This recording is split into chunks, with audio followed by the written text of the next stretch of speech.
of them, not the worst parts, the best parts. This is the best of the rest. Hello. You were expecting maybe the Addams Family? This is Best of the Rest, the show where we take a second look at superhero movies that were poorly received upon release and only talk about the things we like and what the movie does well. It's sometimes a challenge, but always a good time. And this week, we are talking Teenage Mutant Ninja Turtles 3. My name is Chris Logan, and I am joined, as always, by the man with so much comic book knowledge, you'll suffer from shell shock. Too cliche. Sorry, I'm joined, as always, by the co-host that can really shell it out. Too derivative. I'm joined by the shell of a good co-host, Andrew Williams. I like it.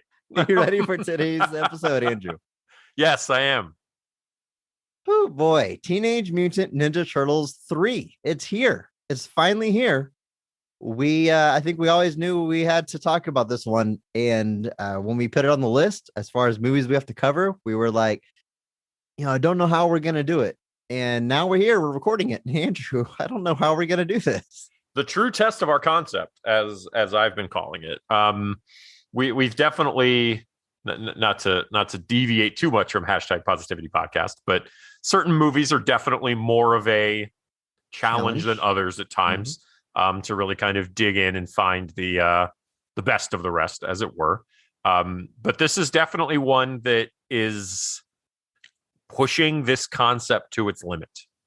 Right, because what we do here is we only focus on the positives. We only focus on the things that genuinely work in the movies that we talk about.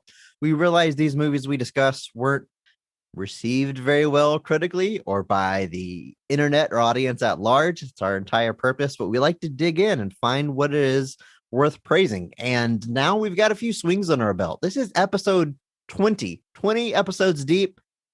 Thank you, first of all, you for listening and joining us on this, what I'm going to call our 20th episode extravaganza. We have a lot of fun stuff, including, of course, talk about TMNT 3 and what it does well. And we have a pretty killer new theme song, which you all just heard a second ago, which is super rad. Andrew, what do you think about that new theme? That new theme slaps, man. So hard.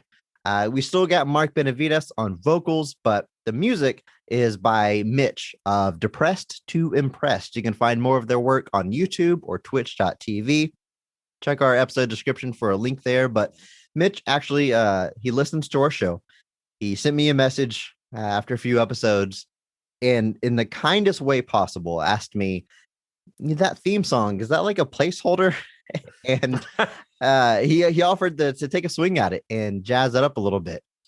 And, we've received mostly very good feedback about our show. Super proud of it. Every now and then someone makes a comment about our theme song. So no one attacks Mark. He is a beautiful, silky smooth voice. But just so everybody knows, that original theme song, it's Mark's vocals over a drum track that I made in GarageBand. It's not a loop. I made that by hand, but it is, suffice it to say, very bare bones. So now it's jazzed up a little bit. Andrew, we're like a real podcast now. Yes, the training wheels have come off. The wheels are certainly going to come off this episode, I think. So, all right, let's jump into it. Teenage Mutant Ninja Turtles. Andrew, the third live action movie. Did you see this in theaters, do you think? I actually believe, and I actually checked with my dad about this. This is my first cognizant memory of attending a film. Really? In a theater. This would have been March 93. So I would have been 5.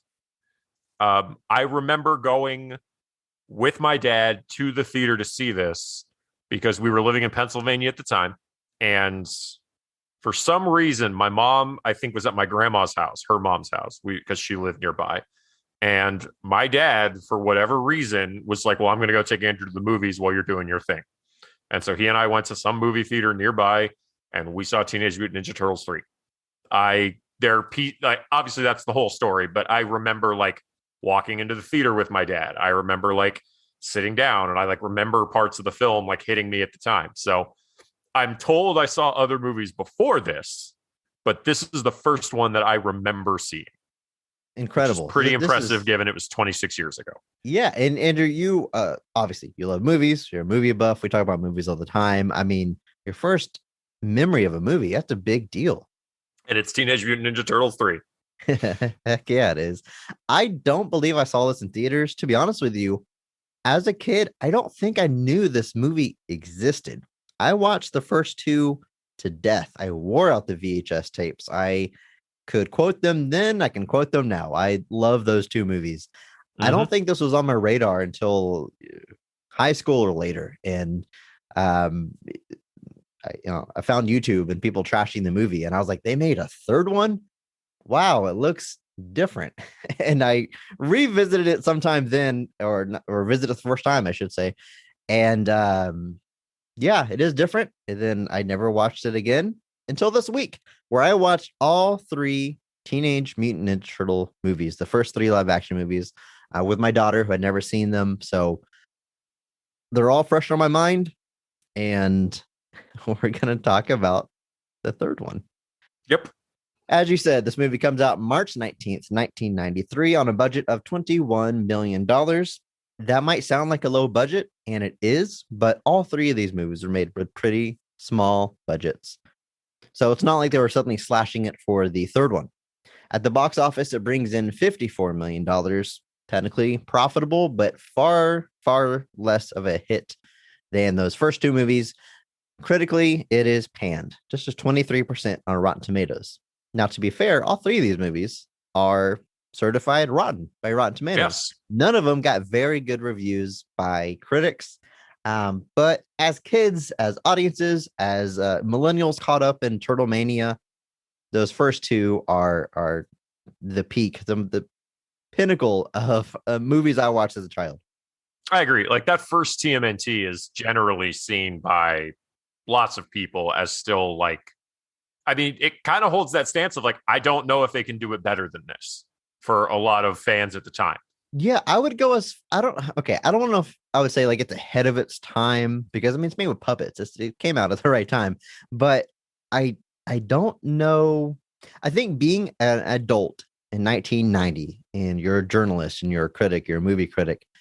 I mean, Turtle Mania is barely 3 years old at that point. So it's this brand new fad thing. Boom, they turned out a movie. I'm not sure.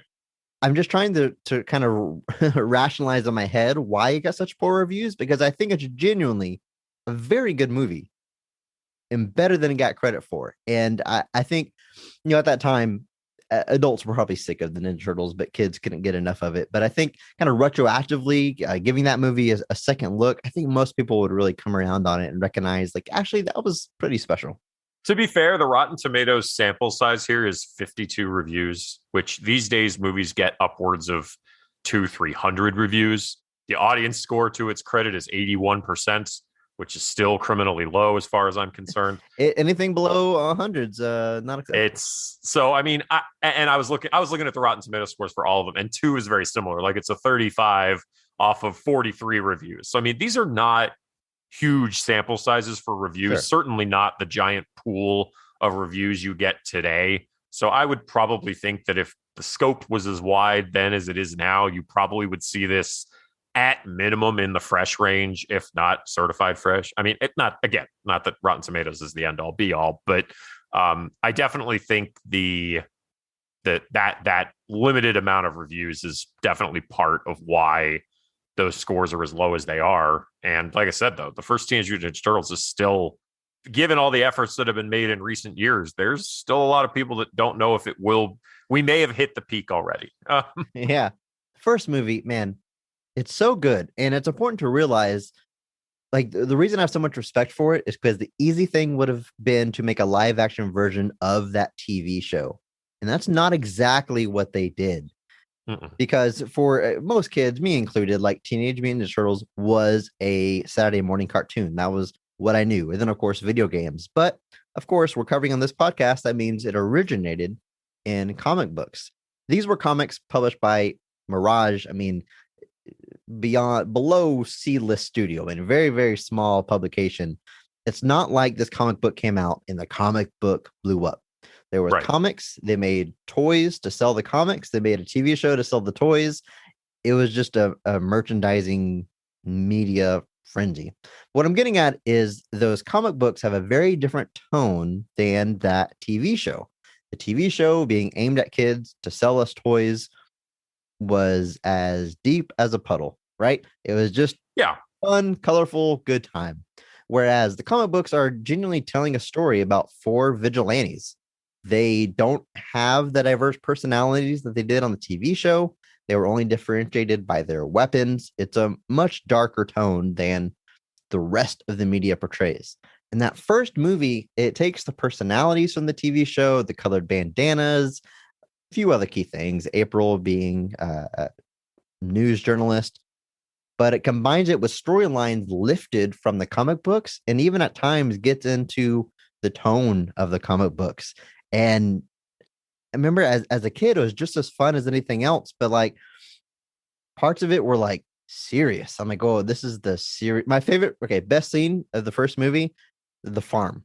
When they arrive to the farm, to the emotional moment when they leave and they all come together to meditate and find out where Splinter is. Because watching that as a kid, I was like, all right, we're at the farm. Like this is serious. This gets emotional. I mean, there's like dramatic voiceover. There's Raph who's recovering and Leo's watching over him. He doesn't know if he's going to wake up again. Like it gets deadly serious. The turtles cry at one point. It's still effective. It's these guys in suits, and I'm watching it now with my 10-year-old daughter. I'm like, all right, this is the serious part. Like we're on the farm. That scene with Splinter at the fire, like it legit gets me. That line he says at the end, where because like the way Splinter is approaching that conversation is like, I'm probably never going to talk to you again. That's very much the tone that he's taking. He's like, we are able to speak in this moment, and he says my final words. And there are people like, oh, it's just the end of the conversation. I'm like, no, I don't think that's what he meant. I think Splinter was very much like, I am going to die, and I need to say all of this to you. And even now, like watching it as an adult, I was just like, oh no, feelings. Like there's a couple of lines like that. There's a couple of lines in that movie where like he really genuinely like he's another character that kind of only speaks in monologues. Like he doesn't really have dialogue with people, but every single one of them is important and like serves to push something forward. Like all his conversations with Danny, where like you know, the one, all that stuff. It's all so good. Yeah, Danny's talking about why he ran away from home. He's like, oh, my dad doesn't care about me. And Splinter says, I will not do a Splinter impression. But the words he says is, all fathers care for their sons. And man, oof. Right in the feels. Oof. Yep. Oof indeed. So you agree? Farm scene, best scene? Oh yeah, culminating in that the fire scene. That's and the fire scene is not very long. It's legit, I think like less than a minute, but it's so it dials into the heart of just like what the Ninja Turtles to me are kind of like. You look past obviously the colors and the weapons. It's like these are four brothers and obviously in extraordinary circumstances. And I like when they hone in on that. And that whole farm sequence is not about them being ninjas. It's about them being brothers for the most part. And that's always going to be cool for me to see. Mark Strong Award, first movie. I'm giving it to Raphael. I don't know what that means. His voice actor, his stunt performer. Like his voice actor and stunt performer in that movie are the same person. So you're giving it to Josh Pays. All the more reason. That's very, very impressive. So what's the name again, Andrew? I don't have that in my notes. Josh Pays. P-A-I-S. Pays. Mark Strong Award winner from me for the first Teenage Mutant Ninja Turtles movie. How about you? It may be nostalgia coloring, but I got to give it to Elias Cody as Casey Jones because he's just good. He has the look like and the mask they made for him and everything like that's like right off the page. And he just plays off the turtles perfectly. And I imagine that like having chemistry with guys in rubber suits is not something that's particularly easy, but you feel that there's this like slightly adversarial kinship between them. And everything is like the scene where him and Donatello are working on the truck and they're insulting each other back and forth. Going and through the alphabet. Yeah. Going through the alphabet. And like, even at the end when like he fights Tatsu and he just bashes him with like a 9-iron, like all of it. It's just cool. He looks cool doing it. He sounds cool. Then he commits murder at the end of the movie and it's all good. You're claustrophobic. Oh my God. Oh, great line. Great joke. All right. Turtles 2 gets ragged on a little bit more. I mean, it's definitely more of a lighthearted tone. Notoriously, these movies or the Turtles in general, were criticized for possibly promoting violence to little kiddos. So for the second movie, they toned down the weapon use. And in particular, in the UK, all of these movies get edited for the theatrical release. They can't show nunchucks, which were a very big deal. I don't know why they specify the nunchucks versus the swords or anything. The swords, the literal swords. Banned weapon in the UK. But as a kid, there was no difference. There's the first movie, the second movie, they're both awesome. They're both the Turtles. Revisiting them now, I can see a little bit. Okay, Casey Jones is gone. Now it's a younger character that I can relate to more. They don't use their weapons as much. I can kind of see the changes. The first movie has a theme song by a popular rapper, but it just plays in the end credits. But the second movie, they're on screen, front and center. Vanilla Ice singing. I actually love that scene from the implication that Vanilla Ice wrote that song on the fly watching the Turtles fight. Choreographed dance and all.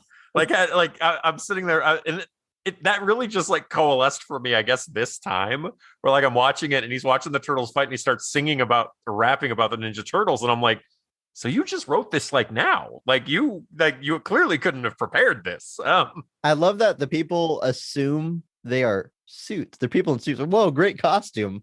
Yeah. And it's like, wait a minute. I know it's a costume, but aren't you guys You're not supposed to do that.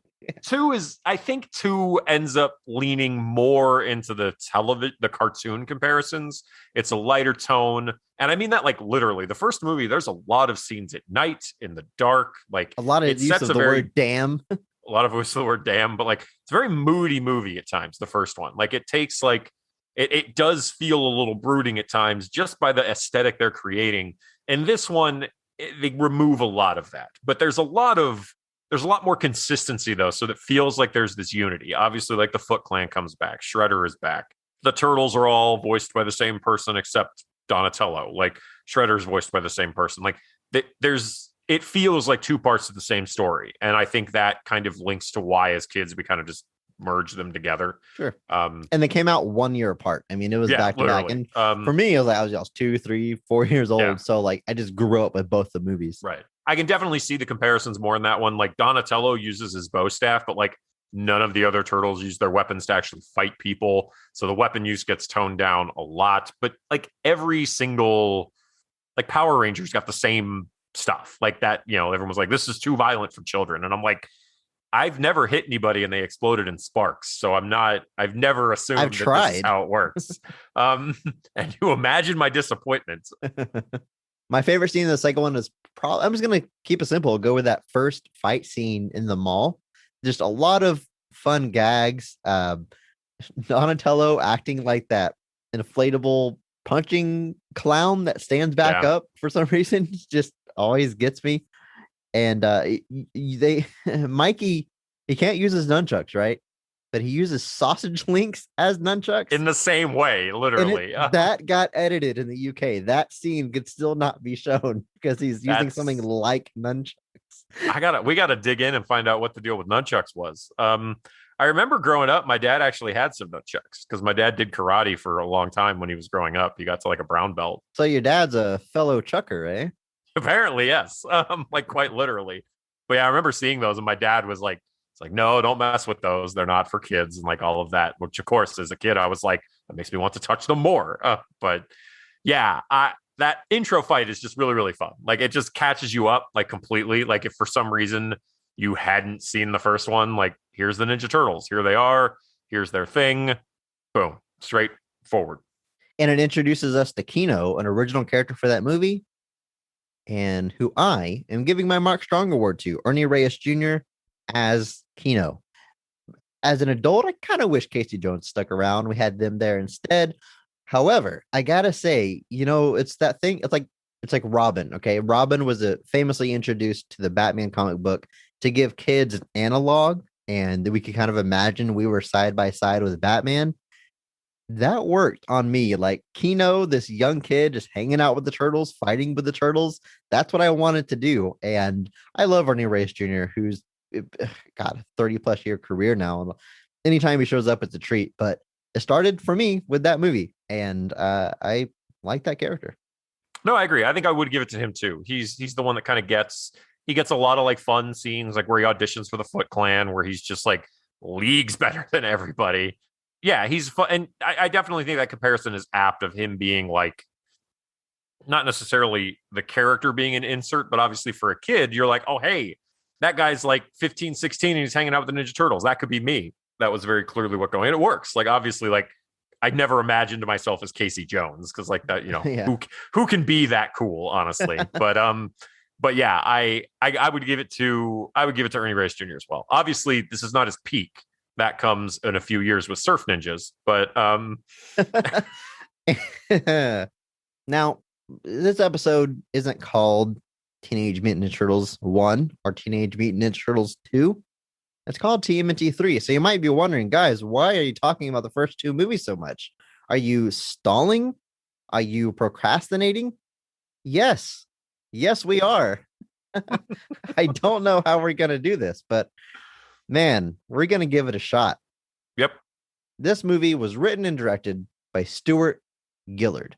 This man would later, a few short years later, direct a little movie called Rocket Man, starring Harlan Williams, a movie I loved growing up. I'm a little scared to revisit because I don't think I'll find it as funny as an adult. Watched it a ton as a kid, right along with the Ninja Turtles movie. So that's really all else I found in his filmography. He's directed some TV and stuff. And for whatever he's actually reason, acted a little bit too. So there's a few acting credits.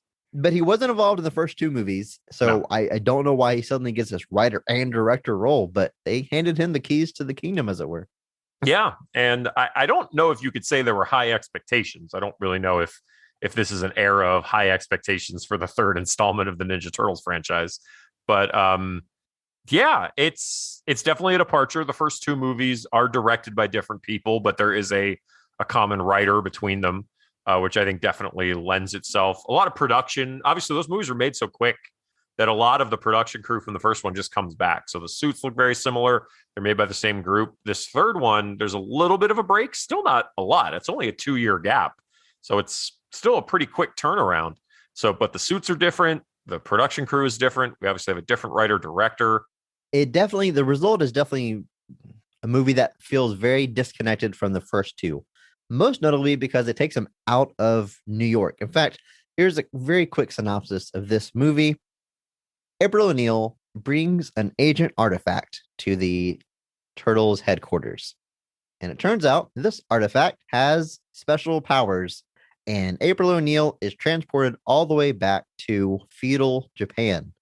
The four turtles travel back in time to rescue her and get caught up in and get entangled into the lives of Japanese citizens. Now the turtles have to race against the clock to return everyone back to their proper place in time. That about sums it up, right, Andrew? Yeah, you could say it's a little off-brand, maybe, but that's definitely the long and short of it. Basically, we've got time travel shenanigans afoot. Hey, it's kind of a pun. It's funny because it's a little off-brand for the movies, but like in Turtles, in comics, I mean, they're always going to space, going to other dimensions, traveling in time. Like it fits in very well. Obviously, there. video games. There's a very famous Ninja Turtles video game called Turtles in Time. One of the best arcade games of all time, if you ask me. But I agree. Yeah, for the live action movies, though, it's a very big departure. But it does some stuff right. There's some positives to talk about. That's what we're talking about today. We're starting with the cast. And as always, I want to start at the high point with the best casting, the best performance in this movie. We always recognize one person for their performance and their ability to elevate the material and award them the Mark Strong Award. Andrew, Who gets your Mark Strong Award for Teenage Mutant Ninja Turtles 3? This is a bit of an interesting one because everybody gets moments, but I'm actually going to give this to the group of gentlemen portraying Michelangelo. So that's Robbie Rist is his voice. He's actually one of the only people that was the same character through all three films. So the voice of Michelangelo is consistent.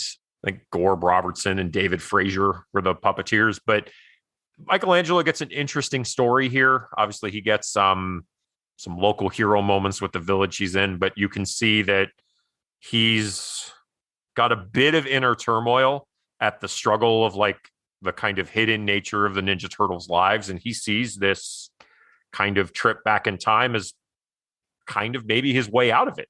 In this place, he doesn't have to hide and has a struggle at whether or not they should go back, kind of notably at the end of the film when the time has come for them to switch back and return to their normal places. Michelangelo hesitates because he's like, I don't have to live in secret. I don't have to live hidden.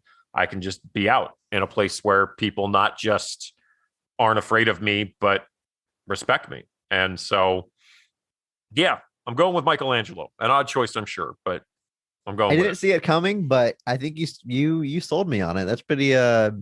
Mikey, he's the party dude, as the lyrics like to call him.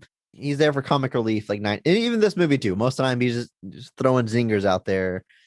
But yeah, he's got a little bit of depth in this movie, and that's an interesting pick, interesting take, a worthy recipient.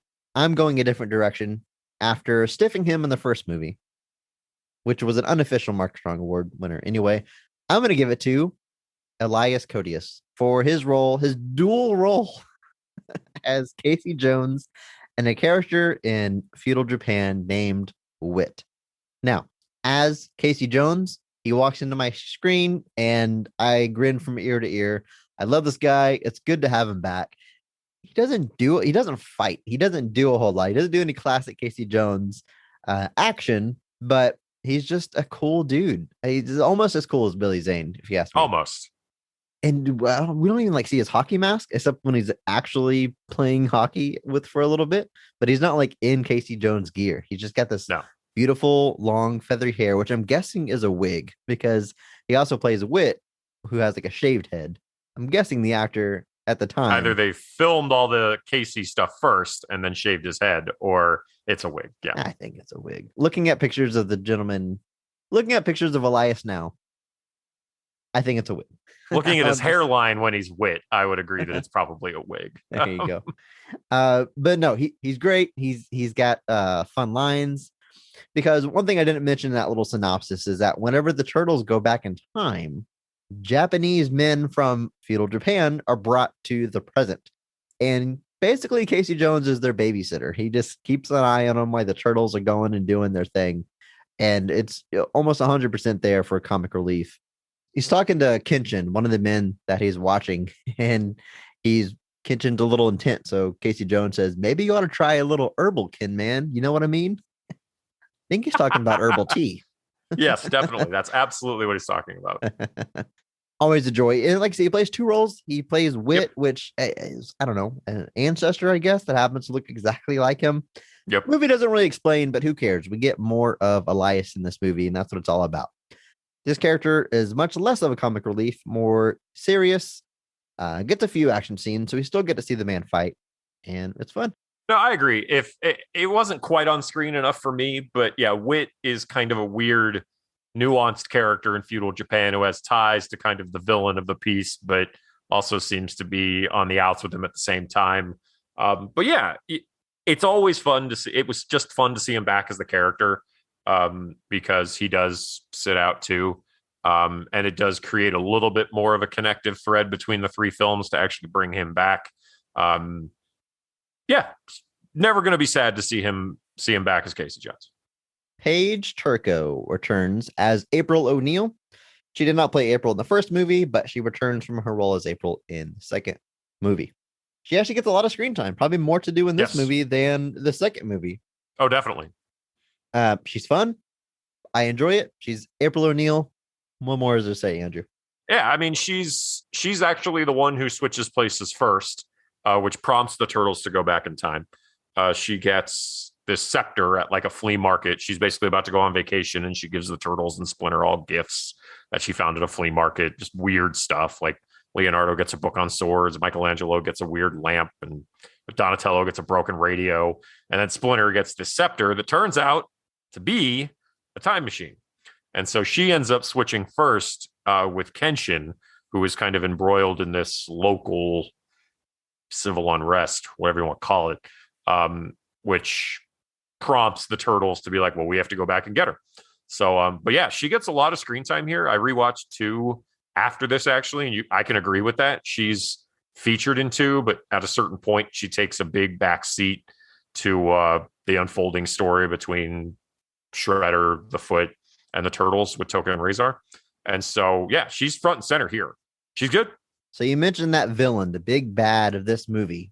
It's a character named Walker, played by Stuart Wilson, in a performance that I really like and is very weird.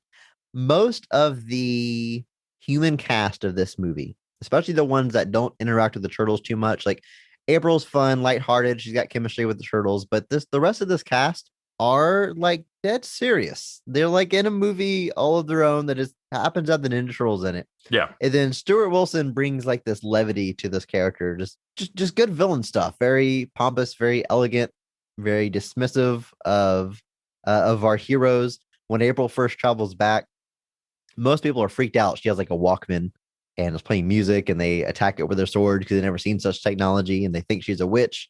Stuart walks up to her, and she's like, "Yeah, I'm a witch. Stand back or I'll destroy you." And he's like, Nah, she's not a witch," and just brushes her off. I like the energy that he brings to the movie. Again, very weird role. The whole storyline he's caught up in. If I'm being completely honest, I watched this movie 4 days ago, and I couldn't tell you exactly what's going on there, but I enjoyed it when he was on screen. Yeah, he's a great chew the scenery villain. I mean, you and I know Stuart Wilson from a far more prominent role. He's the villain in Mask of Zorro. Oh, He's yes. Don Rafael Montero. He's like the big bad of that movie. And then he's also one of the townspeople in Hot Fuzz, one of the ones that's part of the secret underground group that's keeping the town frozen in place. But Andrew, can I say something? I don't think I've watched The Mask of Zorro in like 15 years. It's been too long. I bought it recently though. I bought it on 4K. I will revisit it soon. I was gonna say you might be making a mistake, but it's not for me to judge. Now, to be fair, I would have never guessed that those were the same person. Like, I'm reading it on his filmography, and I'm just like, is it though? And like, you're looking, and lo and behold, it is. It's kind of like when I read that the villain from the first Indiana Jones is the guy who plays Ivan Ooze, and I'm like, he is not. Really? But Paul Freeman, awesome. yep. So no, but yeah, I was reading that, and I was like, all right, Walker, and then like lo and behold, it was like Mask of Zorro, and I was like, what? And then Hot Fuzz, and I was like, you got to be kidding me. So obviously, we have a sample beyond this movie that shows this guy is great at chewing the scenery, great at being a good villain, and yeah, he's a guy that's given his all to this.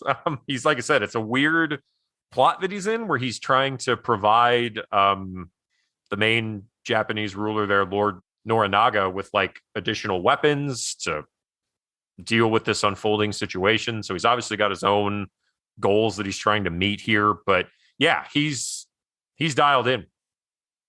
Andrew, this is like tangentially related to what you just said at best. But speaking of actors then and now, I read this recently and it was very upsetting. I did not fact check it, but I'm going to whip it out there anyway. Andrew, apparently, Viggo Mortensen is as old now as Ian McKellen was when he played Gandalf. Don't. Can you just feel the gray hairs coming in? Don't. Feel yourself aging right don't. now. That stuff that like breaks my brain. Yeah, it does. The 90s was 10 years ago, Andrew. Yeah, it's it was, and I don't really know what people talk about when they say that it was longer, because no, we're not that old. Vivian Wu plays Mitsu. It's one of those deadly serious performances that I was talking about. She interacts with the turtles like they're nothing. They're just heroes that happen to come back in time and help them in their struggle. She doesn't bat an eye at it, and she is just deadly serious about this mission, this plot, this scheme. Again, it's been 4 days. I don't remember to overthrow Stuart will overthrow Walker's plans. Yeah, she's good. So yeah, she's again trying to kind of parse out the plot of this movie. It seems that like Lord Norinaga's forces are kind of at odds with Mitsu's forces. So And is that her Mitsu and her dad? family. I don't know. No, I believe Lord Norinaga is Kenshin's dad. Okay. So sorry, Father-in-law. folks. Future father-in-law? Future, I think. So anyway, Mitsu lives in her village with her people, and they're like a pretty standard, just like self-sustaining village. We all have our part. We all get ourselves going through. But Lord Norinaga's forces seem to be oppressive. And like I said, Walker's role seems to be aiding that and giving them an edge when it comes to firepower. So, but yeah, she's not intimidated by the turtles, kind of what I mentioned with Michelangelo, where they're not seen as like weirdos here. They're actually more closely associated with something called kappa, which is a Japanese folklore for this turtle-shaped kind of demon almost. And that's something that Norinaga and Walker call them throughout the whole movie. They're these demons, these kappa, these monsters. But Mitsu sees through that and realizes that there's good in them and takes a liking to the turtles, lets them stay in her village, and she helps them as she's able to. You mentioned Lord Norinaga, played by Sab Shimono. Another one of those deadly serious performances in the middle of this wacky movie. Dude has a presence. I'm not going to go as far as to use the G word on him, but he's doing the best of them. And yeah, he's a guy with a huge filmography. You dig through it, you'll see things that going back to like the 60s. So he's a guy that's been out there, been working a really, really long time. Had some further involvement with the Ninja Turtles when he voiced some characters on one of the more recent television shows, but just a lot of, a working man's type actor. And yeah, here he's one half of this feud, kind of confused by his son's disappearance and kind of wondering who April is in his place. And obviously he's got Walker kind of on the other side telling him that he can quell all of this. So it's an interesting role. He, like I said, he's not necessarily a bad guy. He just seems to have Walker kind of guiding him in a certain direction. His son, Kenshin, played by Henry Hayashi, who spends most of the movie in the present day, again, getting babysat by Casey Jones. Yep. I'll say it again. Deadly serious performance in this movie. I don't know what more to say about it. It's not bad at all by any means. The comedy comes from the juxtaposition of him and the 4 other gentlemen that traveled to the present day, modern day New York, and they're from ancient Japan. So everything, the technology is all brand new to them. They're mystified by the television. They really get all the comedy they can out of that scenario. They do. They run a lot with the kind of man out of time concept here. Obviously, the gag that got a slight chuckle out of me though is they're all getting restless and they're trying to like bust out, and they shouldn't be doing that. So Casey just turns on hockey for them to watch, and they're all, like I said, they're enamored by the TV, the idea of it, hockey and everything. And then later, Casey tries to play hockey with them, and they just start fighting each other because that's all they think hockey actually is. And I was like, and Casey even says, he's like, all right, I can work with that.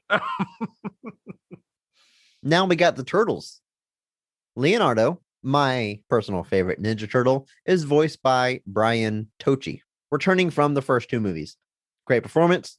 He gets Leo, the cool-headed leader, often at odds with Raphael. You know the turtles, guys. You know the personalities. Yes. And obviously this voice is synonymous with the character for me. Should mention the, of course, character of Leonardo was also brought to life by the puppeteers being Jim Martin and Mark Queso. Yeah, this voice is Leonardo to me. Like I said, he's one of him and Mikey are the only ones that are consistent across all 3 films. And yeah, no change here. Corey Feldman returns as Donatello. Now, he voiced Donatello in the first movie, was not invited back to the second movie. He had some other stuff to deal with during that time, and they bring him back for the third movie. I will honestly say, I think this is a better performance from Corey Feldman than that first movie. In the first movie, Donatello just sounds like Corey Feldman. He just sounds like, just Corey Feldman reading the line. It's not bad by any means, but it's a little distracting and it's not much of a voice performance, in my opinion. Whereas here, I feel like he's trying to really embody the character a little bit more and lean into it a little bit more. I agree. I think there's definitely some more. Yeah, I don't want to go as far as to say there's more thought put into this performance, but it sounds like he's working beyond just sounding like Corey Feldman. And he gets some interesting subplots here. When the Turtles lose the scepter, he tries to build a new one. So he gets his fun scenes at the village, trying to find their way back home. But they really lean into, Donnie, being the smart one. He's the smart one. He's the tech one. I think the theme song says Donnie does machines, I think is how they word it. Yes.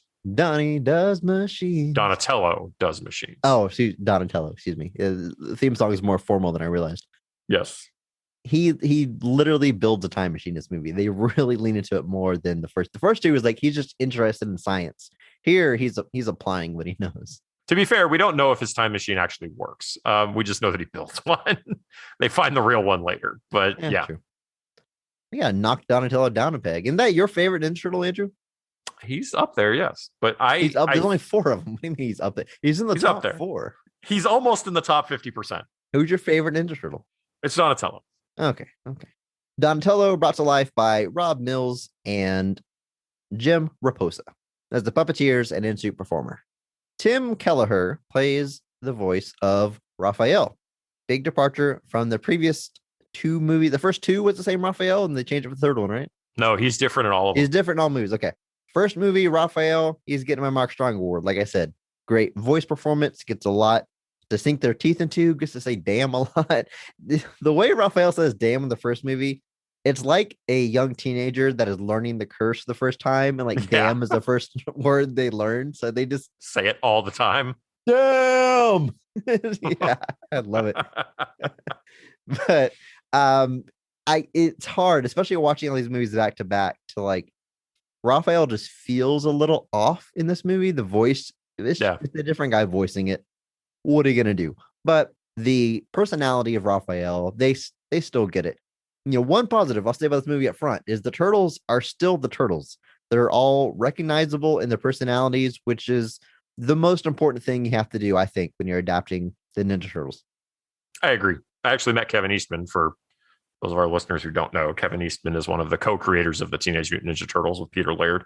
He was at Comic Palooza one year, and I always thought it would be cool to get a sketch from Kevin Eastman. I didn't think it was something that was viable. He kind of laid low for a really long time and then kind of busted out and started doing conventions all the time. And so one year he did Comic Palooza, and me and my friends were going to get him to sign some of the stuff we had. I think I had the ultimate collections of the original Mirage run, so I was going to get those signed. And as we're getting closer to his table, we see that there's sketches like for sale on his table. And I was like, no way. I was like, I was like shocked they were still there. This was like Sunday afternoon, I think.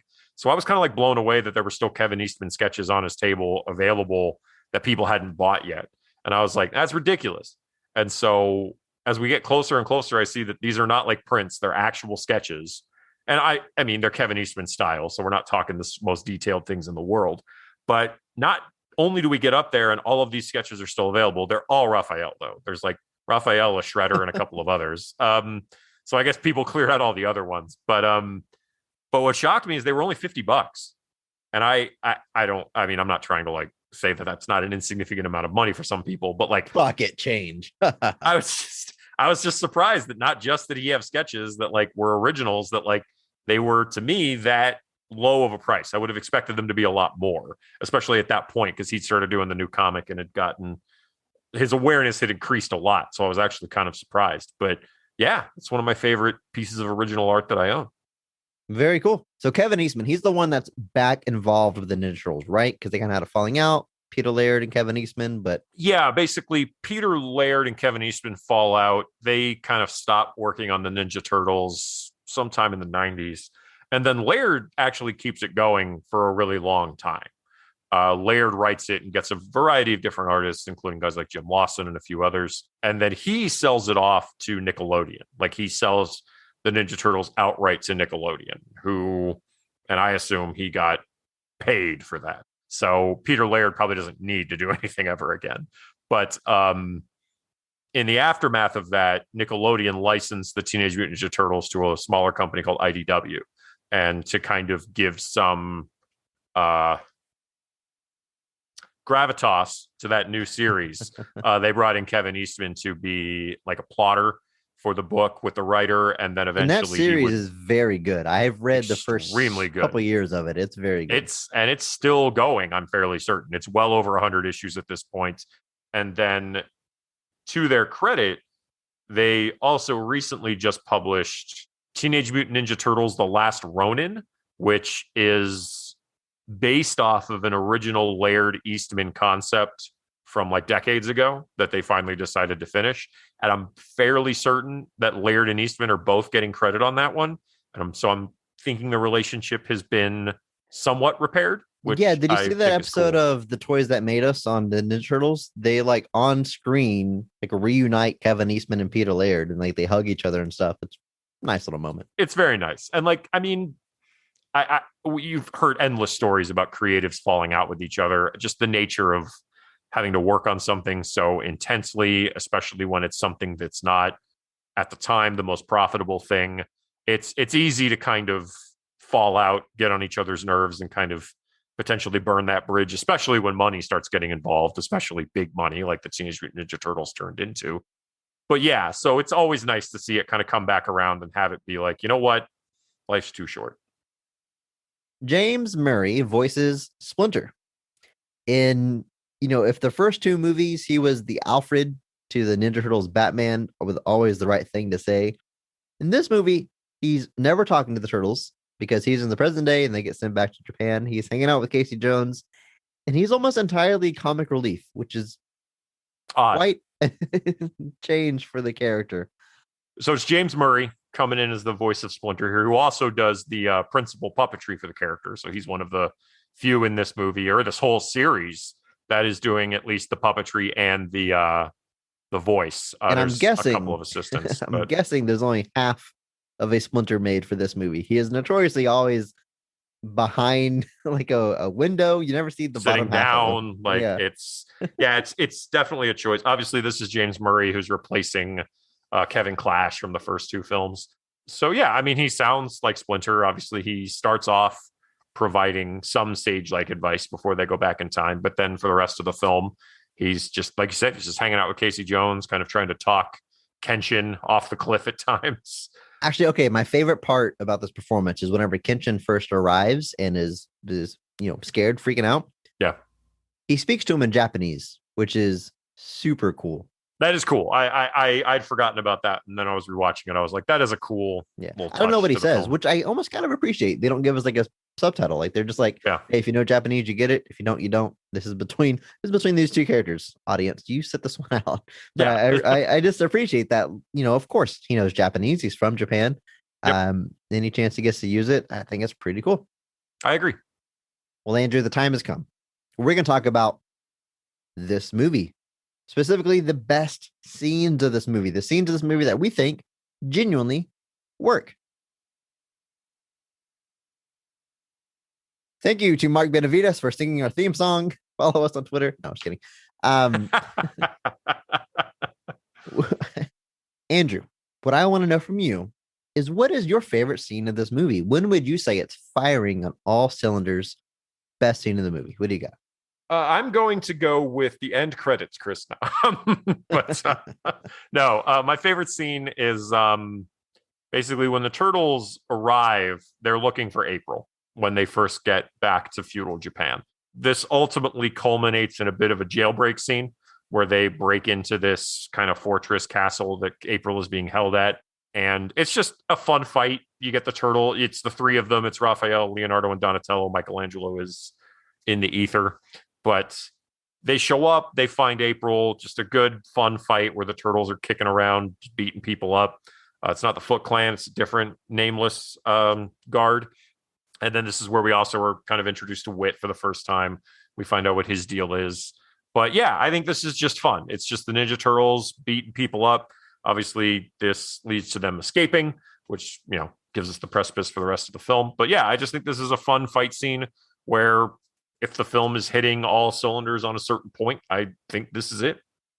There's a lot of fight scenes in this movie, probably rivaling the first two in just sheer amount of action and fight scenes. And it's all really well done. You don't look at any of these movies and be like, okay, these hold up with the best of Hong Kong cinema or anything. Right. But considering these guys are in these giant suits, it's very impressive the flipping and kicking and action that they can do.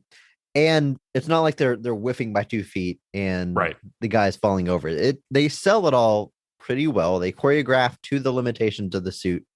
And the fighting in this movie is no exception. It's all very well done. I'm sure we can talk about how these suits look quite a bit different than the suits in the first two. It's a different company. The first two were done by Jim Henson's Creature Shop, which is, cream of the crop whenever it comes to puppetry in movies. In this movie, it's done by All Effects Company, who they're not slouches themselves. They've worked in Hollywood. They're responsible for Johnny Five in the Short Circuit movies and even the Energizer Bunny, which everybody knows. So they've made some high level puppetry. And honestly, they bear with me. They do a good job here. It suffers a bit because you're comparing it to Jim Henson. You're comparing Right. it to the best there is. So yeah, like hashtag positivity podcast, hashtag PP for short.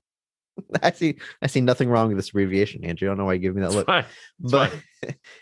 just the fact that they're inevitably compared to those first two movies, it's going to look objectively worse. All that being said, the turtles can move very well. I would guess if you ask these stunt performers that worked on both movies, they would say it's easier to move in these suits. It just looks like it is. They're showing it off. The turtles are constantly dancing and flipping. Like when you get introduced to the turtles, they literally do a conga line. They whip their weapons around for no reason. It's like they're just showing you, look how well we can move in these suits. Yeah. I will say, this is very specific. The necks of the suits, where the neck meets the turtle's head, looks better in this movie than the first two. Watching the first two, that is the one area you can look at where they really looks like a puppet, just the kind of the loose, I don't know, wrinkles and skin on their neck. Yeah. But it connects a lot better in this movie. So there's hashtag PP. There's one positive about these suits. And actually, like I said, rewatching the film, I remembered these suits being much worse. Like I remember my brain was basically like, it's a huge step down. They don't look good at all. They don't compare at all. And you're right.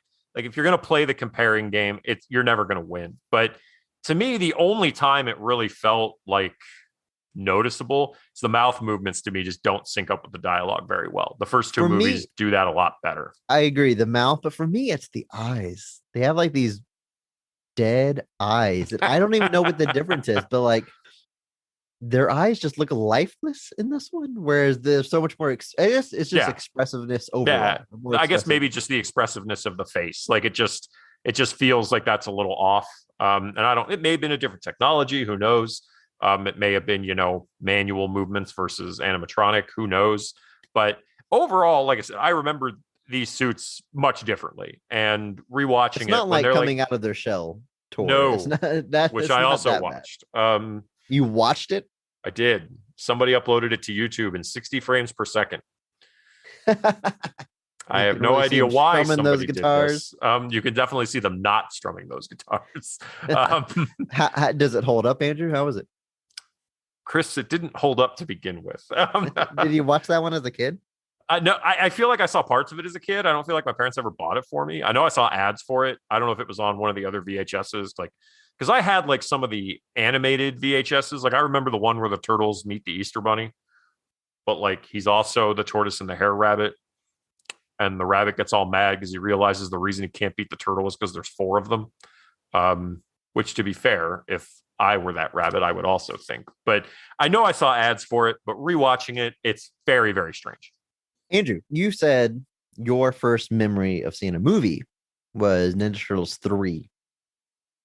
Sorry, I'm gonna one up you here. My first memory in life, possibly, is seeing the Teenage Mutant Ninja Turtles live on stage. Now, I saw them at Astroworld here in Houston, which isn't here anymore, but Six Flags Astroworld. Rest in peace. RAP Astroworld. And I was curious. I mean, I was less than 5 years old at the time. And so I looked up the tour dates for coming out of the shell tours, and they did come to Astroworld.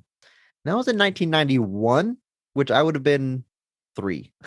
And I don't think that's when it was. There was a sequel concert tour called Getting Down in Your Town. That was in 92. So I was still very young. I was 4 years old, or maybe turning 4 years old even.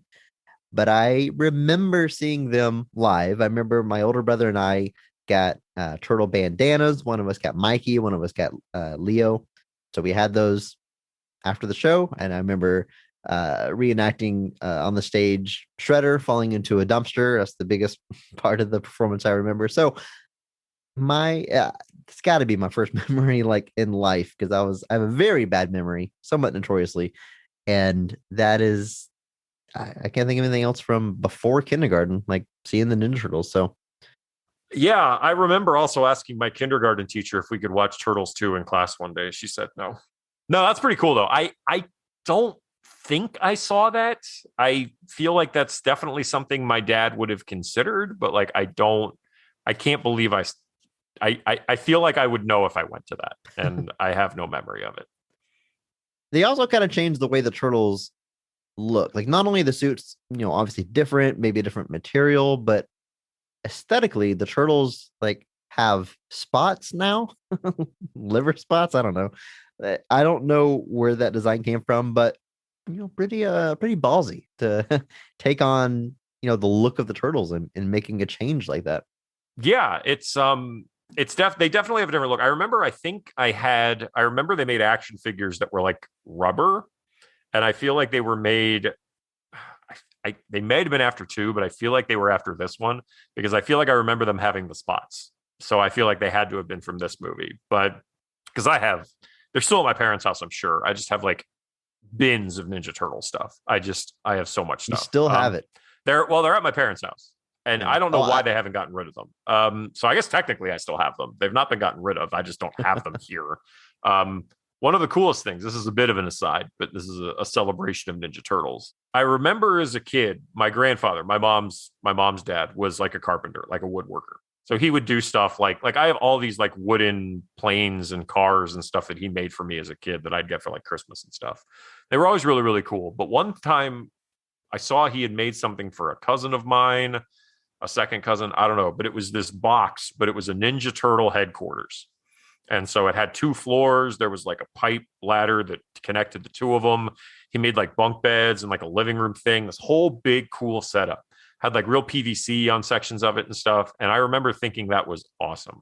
And that is awesome, by the way. It's extremely awesome. I'll have to see if I can get my mom to send me some pictures or something. And we may put them up on the Instagram or the Twitter or something. But he ended up making one. I think it was technically for my brother, but obviously, what's his is mine. So we definitely both used it, but it was just one of those things that I just thought was so cool. And it's something that looking back now, I'm just like, man, if you had tried to explain to him what the Ninja Turtles were, what the concept was, any of it, I guarantee you he would have just been like, stop speaking to me. Like he had no clue, but despite that, he still put in all this effort to do this twice.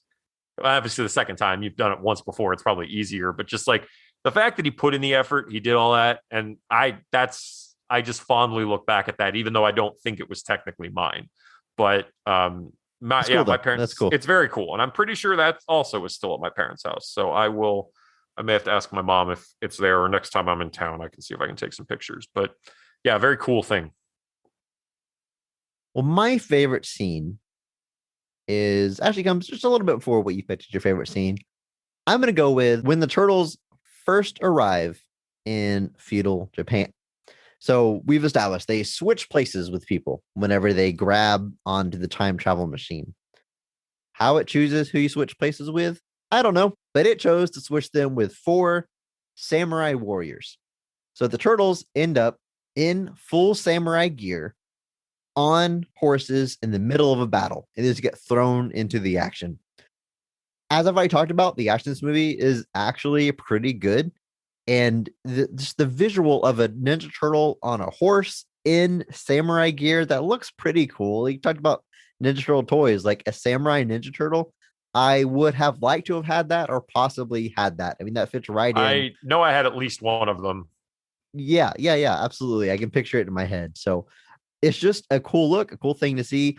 They inexplicably the armor like molds to be for a turtle, face mask and everything wraps around their giant turtle mouths. But it just looks cool. And this scene possibly has my favorite joke in the movie. First of all, this movie is non-stop turtles talking, making jokes, making one-liners, making pop culture references. I mean, even more than the first two. It is a barrage of jokes. Do they all land? No. But do most of them land? Also, no. Also no. But a few of them do. And my favorite one comes here. They first arrive, and Michelangelo is backwards on his horse. Of course he is. It's Mikey. And they've never ridden a horse before, apparently. And Donnie says, "There's no steering wheel on mine." And Mikey, who's backwards on his horse, says, "You're lucky. Mine doesn't even have a head." And I laughed very hard at it. But it's a fun fight. They start off on horses. Michelangelo gets separated from the rest of them, and they end up in a fist fight with weapons at the end of it. It's just a good action scene. And it introduces us to the setting of Japan, which this movie wasn't shot in Japan, but it was shot on location in the sense that they are actually in a forest. There's a nice waterfall landscape behind them. Again, visually, just so different from the first two movies, being in New York. But you get beyond that, and it's actually some nice sets and some nice location shooting. Yeah, I agree. It feels like it's not green screened, like you said. They're shooting on a location. They're building these villages. They've got this castle. So it feels very authentic. At least feels like we're in a different place. Obviously, you moving away from the streets of New York, but even it doesn't even feel like they're like on the farm from the first one either. This feels like a different time, different time in a different place, and that does come through very well. So I liked that joke. A few others that got a chuckle out of me. Of course, there's the character Mitsu, and at one point, Michelangelo says, "Mitsu's in great danger," and Raph says, "Mitz who?" And he says, "Yes, her." And then the pop culture references are they're just out of control, Andrew. This movie, they really are. There's so many. And there's this, okay, a little rant / tangent about reference based humor. It's very big in like Judd Apatow movies, which is fine. Like there's nothing wrong with referencing pop culture when you're making a joke, but there has to be a joke.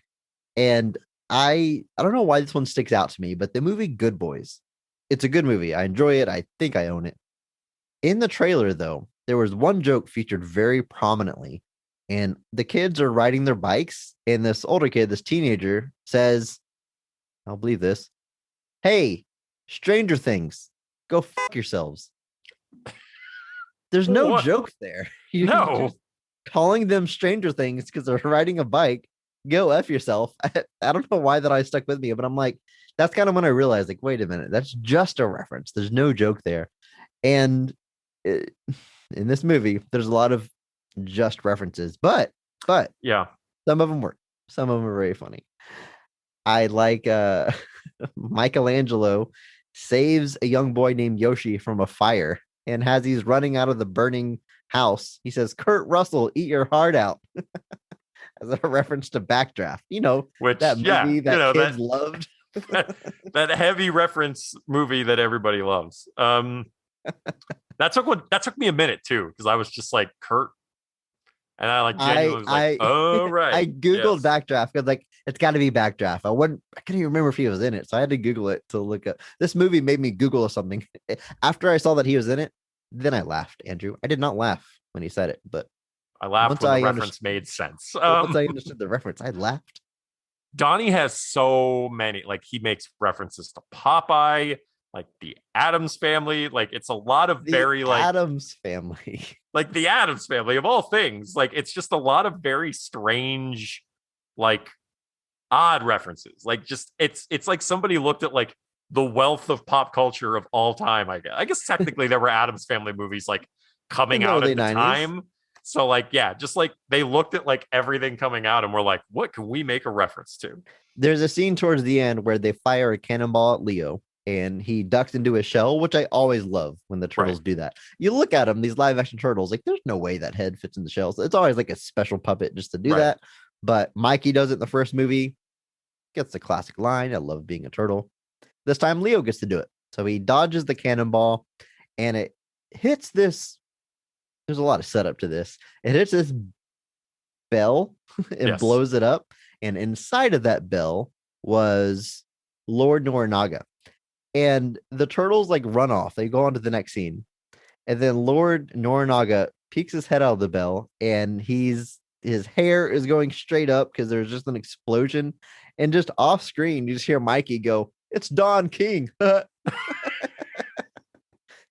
Yes. Again, kids love Don King. Don right? King references. Exactly, man. There's some very strange references. I feel like there was another one Mikey does that's like very similar to that, where it's a reference to a specific person. And I was just like, I can't even remember who it was, but I was just like, who is this joke for? Like, this is very strange. But to be fair, the Turtles could have always done that. Or kids media in general. There's plenty of times. Twilight Zone's a great example. I knew parodies of the Twilight Zone before I ever watched the Twilight Zone because of The Simpsons, because of Animaniacs, because of just children's media loves doing that, referencing things that kids are not going to get. But for some reason, like as a kid, you get that it's funny or supposed to be funny. You understand that it's a reference, even if you don't know what the reference is. It's a very weird thing. We're just going off vibes as a kid, I guess. Pretty much. Like that just funny. reminds me, there was this is another kind of aside, but like there's an episode of Pinky and the Brain where talking about like references that make no sense.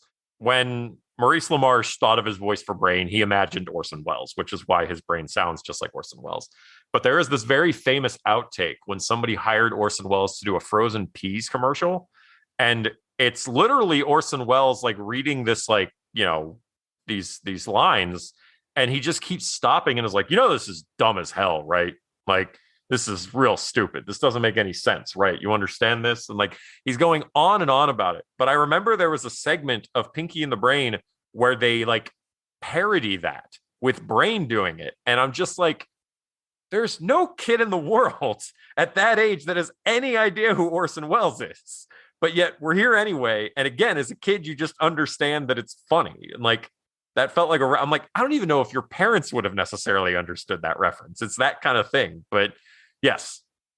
You know, honestly, I'm going to be honest with you. A good example is in the second Turtles movie, where the Turtles are going into the sewer to find a new home, a new place to live, and they're saying goodbye to April.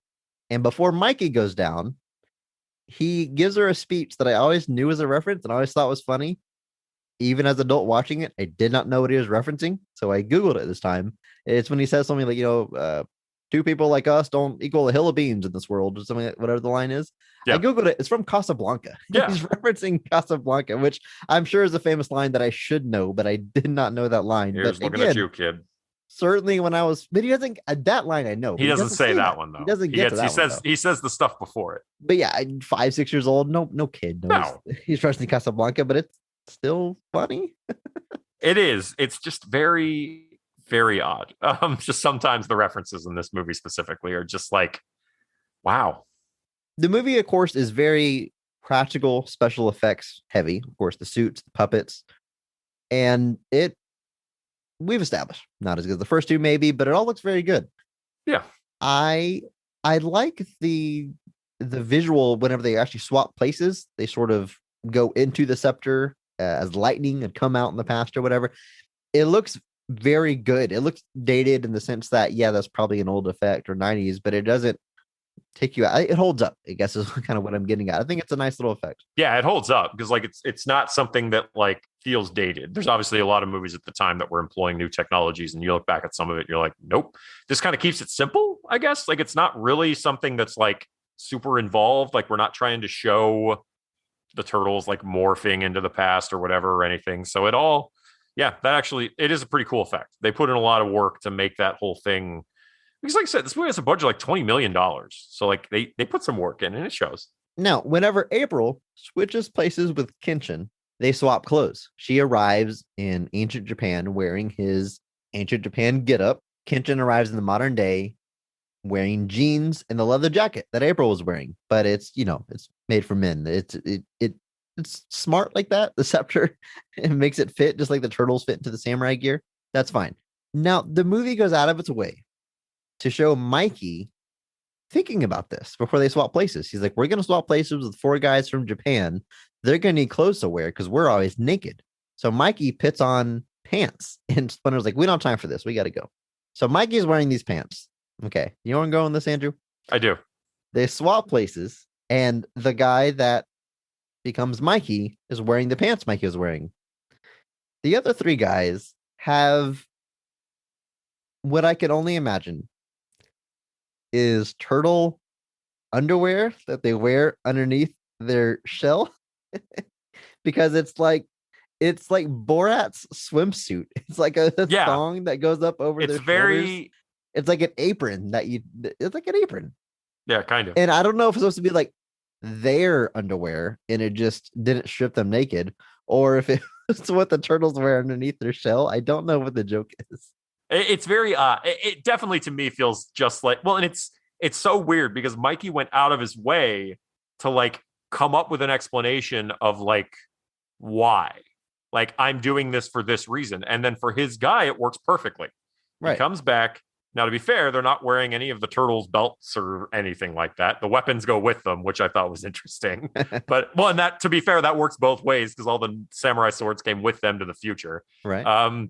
But it's very odd. So Michelangelo's guy comes in, he's wearing just the shorts, and he's not wearing this thing, like under the shorts. But the other 3 guys are just wearing this. Now, obviously, I think just for the sake of like realism, they needed them wearing something. Why weren't they naked men in my movie? Why weren't they naked men? I don't understand this.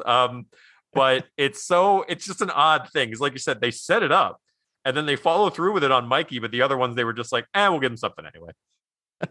So the fact that the Michelangelo swap doesn't get it tells me it's not Ninja Turtle underwear, because he would have gotten both in that case. Unless Mikey took off his underwear. You know, the underwear that turtles wear underneath their shell. Because they can do that. That's a thing. We know that's not a thing, listeners. Please don't email us and say, are you guys idiots? I actually have 2 turtles. This is my only pets. I have 2 turtles. One's named Rex. The other's named Raphael. Nice. After the Renaissance artist. Of course. The very, very beginning of this movie, the opening, my note literally says, it might be a little dramatic, but it says, striking opening, rising sun and silhouettes. So it's got the traditional Japanese imagery of the rising sun, and there's the silhouettes of the turtles and Ninja Gear on horses, very similar to the poster that they put out for this movie. Mm-hmm. And it looks cool. It looks way different from the first 2 movies. I can't stress that enough. This movie feels very different, but that doesn't mean it's bad. And there's times when it takes itself seriously, and I really don't mind. Like, I think that opening genuinely looks pretty good. Yeah. It's a cool look. As we established, this movie actually has that initial poster is actually really cool looking. And we actually noted that there's also a years ago, Mondo did a Teenage Mutant Ninja Turtles show where they put out a Teenage Mutant Ninja Turtles 3 poster. I think it was by Cameron Stewart. That looks amazing. Like, it's a genuinely fantastic poster. So yeah, this movie has had some it had some cool imagery, and they work with that. They use that location to their advantage. And like you said, we're coming out the gate with that first scene. We're definitely in a different movie. We are definitely in a different aesthetic. We're in a different look. We're in a different time entirely. We talked about how hard this movie goes with Donnie and his intelligence, and it really tries to sell it to you with some of the dialogue. I had to write some of it down because Andrew is just so advanced. There's no way I would have remembered it. He's trying to figure out how the scepter works, how the time travel works. And this is his dialogue.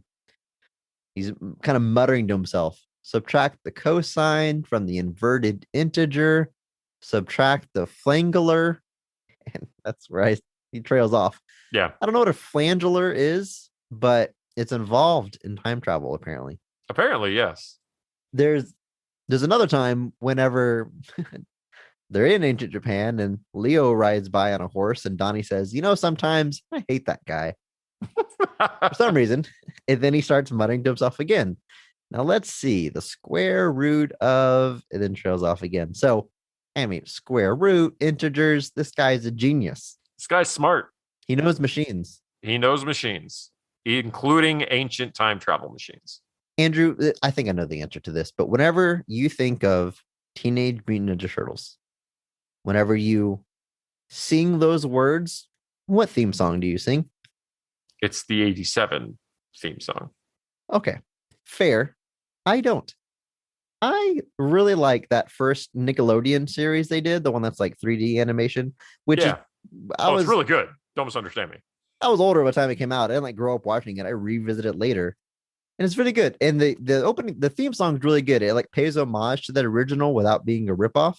Mm-hmm. Okay, because the original, in case you don't know, is Teenage Mutant Ninja Turtles, but the Nickelodeon one is Teenage Mutant Ninja Turtles. You see, there's a difference. That's the one that my brain goes to. But I will say the part of that original theme song that has stuck with me is just the melody of Heroes in a Half Shell, Turtle Power, and I say that on a very regular basis. It doesn't annoy my wife at all. What are we having for dinner? Is it spaghetti? Whatever the hell I'm saying. But it is always stuck in my head. Fantastic. This movie doesn't really get its own cool newly recorded theme for it. That's what was missing, Andrew. That was it really is, because the first movie has the GOAT, as far as I'm concerned, Turtle Power by Partners in Crime. TURTLE Power. Power. That obviously our second film, as we established, has Vanilla Ice's perfectly ad-libbed, spontaneous, improv ninja rap. Well, the first movie has MC Hammer, right? He's on a different song. Okay, He's but just on the soundtrack. Yeah, but in addition to, I'm saying the great theme song, they've got, I mean, what bigger celebrities are there in the early 90s than MC Hammer and Vanilla Ice? There's not. There are none. If you open the book, there would be no one else listed. But yeah, this movie doesn't get one of those. We have some interesting soundtrack cuts, including Tarzan Boy by Paul Tamora and Can't Stop Rockin' by ZZ Top, but no dedicated theme. And I think that's what really holds it back. The only flaw in this movie. Truly, yes. I just watched all three movies, Andrew, but remind me, in the first two movies, is there ever a time when the turtles comment about how pretty April O'Neil is or flirt with her? The first one has some of that when like they first like find out about her, like Michelangelo kisses the television screen, right? Says he's in love, right? Stuff like that. Can we keep her? The second one doesn't really, like, it's more of, she's almost more of like a mom in the second one than anything, because like they're staying at her apartment and like she's putting up with them and all of that. So no, but the first one definitely does lean into that slightly. Well, they lean into it full force in this one. April O'Neil in ancient Japan, she's modifying her clothes to be, I don't know, more comfortable, more ladylike. She rips what is she wearing? A kimono? She rips it into a skirt. It's like I don't even know what you'd call it. I apologize, but she rips her clothes into a skirt. I will just leave it at that. Yes. I don't want to get the name wrong, and miraculously it just tears in the right way. And so her legs are exposed. And Mikey says, "Legorama." She says, "Hey, I'm allowed. I'm on vacation." And then two of the turtles, I think it's Mikey and Raph, say, "Absolutely." And then they quote Wayne's World and say, "Swing." Andrew. Andrew. As a kid, I did not know what swing meant. I mean, I knew what it meant, like context wise. Oh, she's really pretty. Swing. I got that. As an adult, I understand swing now. Yeah. And the turtles say it. And they have an arm motion to go with it. If you could see my face, folks. That's hashtag positivity podcast. I laughed. It was funny. And I don't think I was laughing at the movie. I think the writer wanted us to laugh in that way. It's very weird. The turtles saying swing, and I honestly think he wasn't being gross about it. Probably like, Wayne's World's popular at the time. This movie's full of references. They're going to say what the guys on Wayne's World say, but when you really think about it, swing. Turtles say swing. Again, a hip reference from the time. Speaking of jokes in this movie, Andrew, I think I know your favorite joke in this movie. I think it comes at the end of your favorite scene, right? What is that joke about a frog? So, folks, follow me, if you will, on a journey. After their fairly successful jailbreak, even though I believe April says literally this is the worst escape attempt I've ever been a part of, which makes you question how many she's been a part of.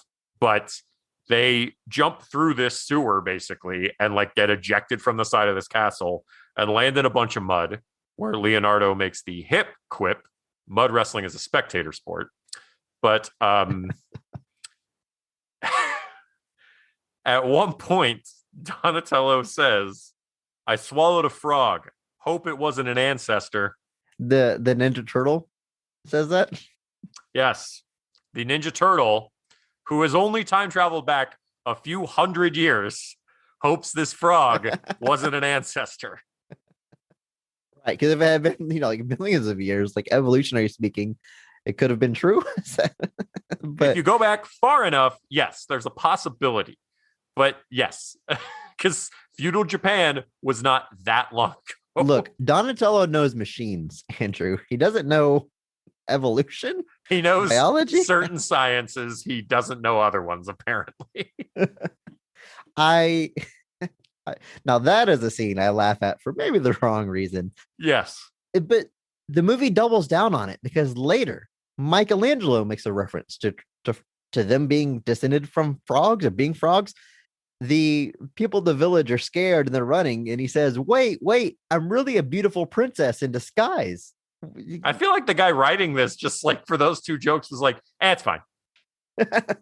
Kids don't know. I mean, I guarantee you as a 5-year-old, I probably laughed even. I was probably like, haha, should ask my dad. I should do an interview with my dad about his experience watching this movie in the theaters. Dad, so we went to this movie. Tell me, what did you think of it?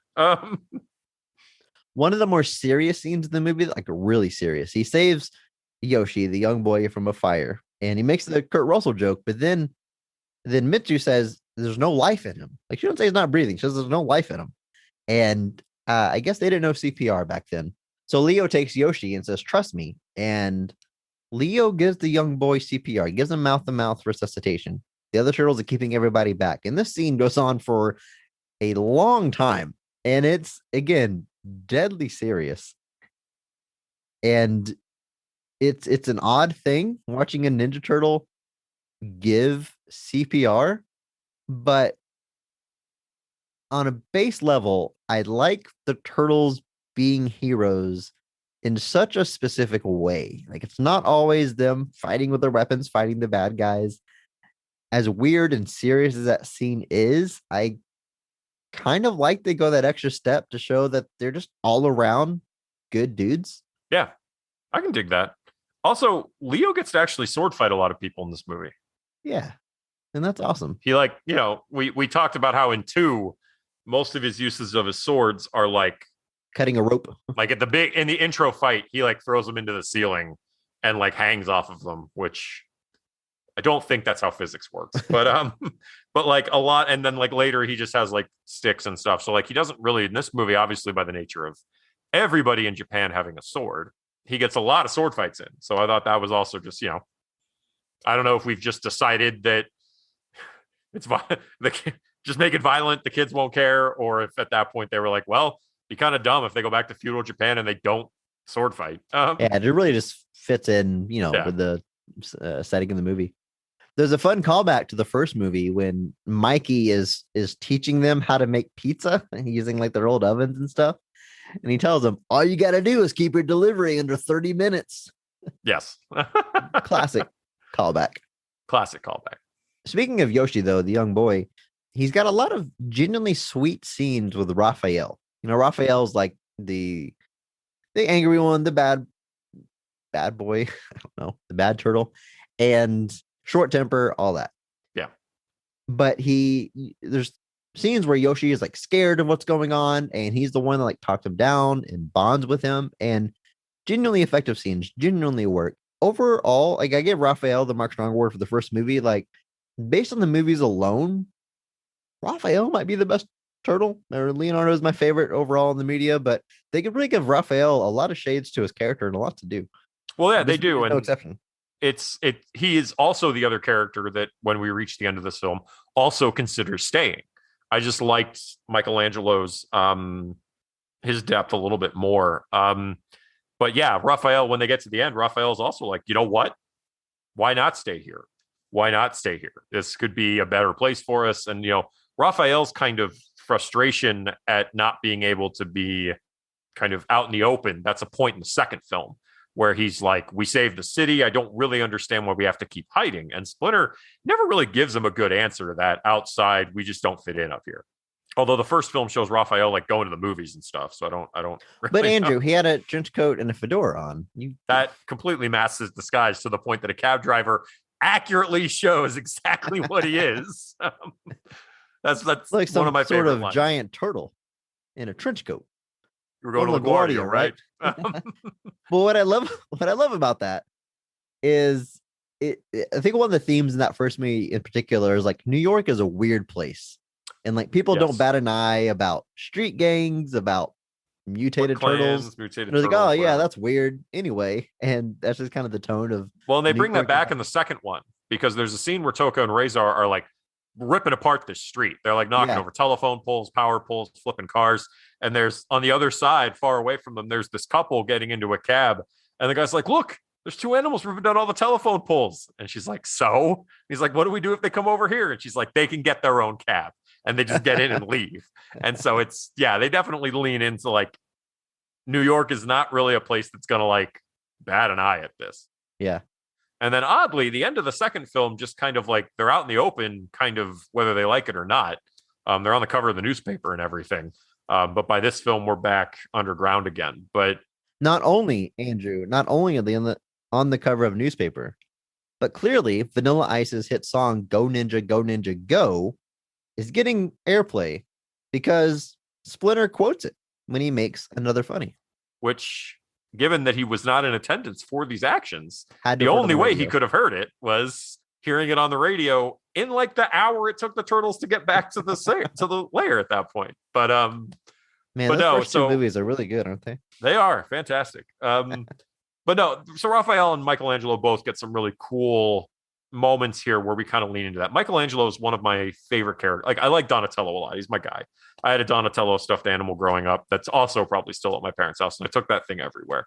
But there's a line in the comic, the newer comic, the IDW one, where Michelangelo is like, he's very disheartened because what Michelangelo kind of craves more than anything is not really anything beyond like acceptance. He just wants people, basically just wants to care for people. And that's so difficult because he's so isolated. And Splinter says something to the effect of just like, Michelangelo just simply wants to love others and be loved by others. And this is not a weakness. This is actually his greatest strength. And obviously this movie's not going that far, but the shades of that we're showing, obviously, when Michelangelo's in this town, he feels that he can care for these people can care for him. And I think that's partly why it pushed it over the edge for me to Michelangelo. But yeah, some interesting developments for both of those guys here. Yeah, good point about Mikey, and the major props to this movie for going beyond just the party dude persona of Mikey and showing some of those deeper sides to him. I wrote down this line that Mikey says. For one, it just sounds out of place. It sounds so modern.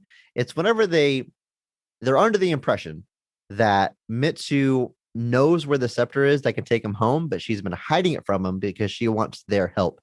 Turned out to not be true, but whenever they're under that impression, whenever they find that out, Mikey says the vibes in here just turn bad, which he just associate talking about vibes with like modern day, but I guess all old things are new again. Time's a flat circle. Talking about though how the layers to Mikey later on when they learn that's not true, like 10 minutes later in the movie, a whole other scene, he apologizes. He's like, I'm sorry about that crack about the bad vibes. Like he makes it a point to like apologize for this offhand joke. What a sweetheart. Yes. Don't underestimate Michelangelo, folks. If we ever want to truly move forward and challenge ourselves even further, There is an installment of the Ninja Turtles franchise that comes after this. That Andrew, if I almost referred to this movie as the black sheep of the Ninja Turtles franchise, but it's not. I think I know what you're about to say, and that is truly the black sheep of the Ninja Turtles movie. What show are we talking about here? Well, there is a follow-up. You can call it a follow-up. There are definitely some connective threads. They use the same headquarters. They hang out in the subway and things like that. But it is called Teenage Mutant Ninja Turtles: The Next Mutation. It aired on Saban, or it was made by Saban and aired on Fox Kids for a year. Notably introduced a fifth Ninja Turtle named Venus de Milo, who Peter Laird apparently hates. Peter Laird hates like everything about that, to the point that people were like, do not bring that up to him. The vibes will turn bad. But it's a weird show because it's live action. It's not animated. It's the first live action turtle show. There's been several animated series, all of which are pretty good. Like the original obviously is it suffers from the hallmarks of 80s animation, a lot of content in a short amount of time. But the later series, the 2003 Nickelodeon one, the 2009 Nickelodeon one, those are all really good. Or maybe it was later, 2012 even. Those are all really good. I like those a lot. But this was a live action show. It's like I said, so it uses the subway set as their headquarters. So it has some connective tissue, but then other stuff is just completely different, like Shredder's alive. Just very strange things. But yeah, if we ever want to truly push ourselves, we should watch the first 5 episodes of that. Today is not that day, Andrew. No, Teenage Mutant Ninja Turtles 3 is enough to talk about. If that show is truly the black sheep of the franchise, this movie, excuse the expression, is the redheaded stepchild. However, all that being said, upon rewatch, I'm going to honestly say it is better than I expected and better than its reputation. It's not to say it's perfect by any means. It does not hold up to the first 2 or that quality, but as we like to say, there's stuff in here to like. There's stuff in here to enjoy. For me, it's just that they are constantly whipping out jokes and one-liners, and just they don't all land. And the most painful thing a comedy can do is not make jokes. It's to make jokes that don't make you laugh. And this movie kind of does it constantly. Now, that being said, my 30 whatever year old self is not the target audience of this movie. I watched all 3 movies with my 10-year-old daughter. She enjoyed all 3. Kind of like how I said I grew up with the first 2 and they were just the first 2 movies to me. I think she's going to associate all 3 movies with each other. In fact, I asked her what her favorite one was immediately after finishing this one. She's like, hey, I like that last one because it was different. Again, she's just going with the vibes, man. They're all just a good, lighthearted, fun time. This movie really is no different in that respect. No, Chris, it's the children who are wrong. Now, I actually like that the tagline on the original poster was like Ancient Japan, 1593, without a map, without a clue, without a pizza. That's good. That's good. As normally I refer to you as an adaptation, and I still will. You can talk about it. But Turtles, sure. I love the Ninja Turtles. I have many Ninja Turtle things and memorabilia in my house. Yes. But I love the original comics, TV shows, on and on. I don't need to sell you on how much I like the Ninja Turtles. But as far as an adaptation, I mentioned that first movie really blends the comic book and the TV show. By the time we get to the third one, we've lost that original series of comic book influence, but that's fine. The Turtles are more than just that original comic book. They're just as much that 80s TV show as they are the live action movie, as they are the comic book. The hallmarks of the characters and what makes the story work is what's important. And like I said earlier, the most important thing is the personalities of the Turtles. This movie nails it. Each Ninja Turtle looks and sounds like the Ninja Turtle should sound. They got the personalities right. They got their dynamics right. It is the Ninja Turtle story. It might not be your favorite one, but it's not disrespectful to the source material. The worst thing this movie could have done is get that wrong, is have them act out of character or something that just doesn't jive with what makes the character special. And I don't think it ever gets into that territory. No, I don't think so. Like I said, you can talk. The thing about the Ninja Turtles at the end of the day is I think it's actually it's difficult to talk about it as an adaptation because they've been so many things. Like, obviously, you read those original Mirage comics, which I love.